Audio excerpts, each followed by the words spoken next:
अंडे घेतलेत, 3 ग्लास पाणी घेतलंय, चिमटभर मीठ टाकलंय. आता मी ही अंडी बॉईल करण्यासाठी कुकरमध्ये सोडते. एका शिटीमध्ये अंडी बॉईल करून घेते. आता ही आपली अंडी बॉईल करून झालेत. आता आपण वाटण बनवून घेऊया. वाटणासाठी लागणारे साहित्य: 1 मोठा तांबाटा, 2 छोटे कांदे, 10-12 लसणीच्या पाकळ्या, 2 चमचे धने बडीशेप, अर्धी वाटी खोबरं, चिमूटभर कोथिंबीर.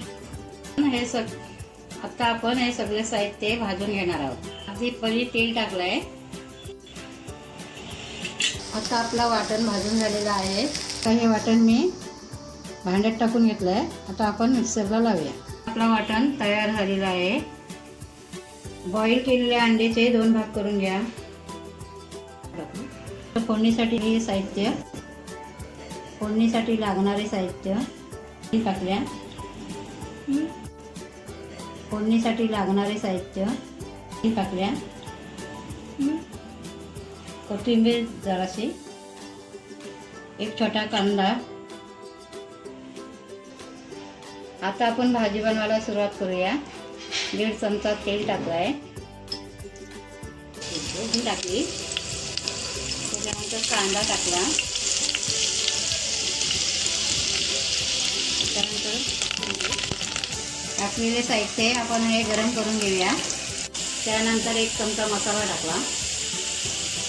1 चमचा मी हळद टाकली.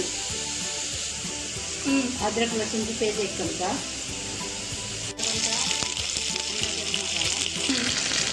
मी वाटण टाकते.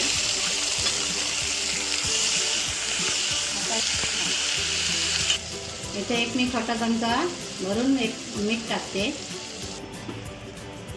आता आपण हे सर्व व्यवस्थित मिक्स करून घेऊया. आपण अंडी टाकून घेऊया.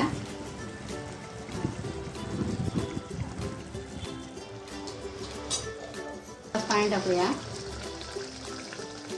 आता आपण इथं ढाकण ठेवूया. याच्यावर ढाकण ठेवूया आणि आपण आता शिजवून घेऊया. तर मी अंड्याची भाजी तयार झालेली आहे.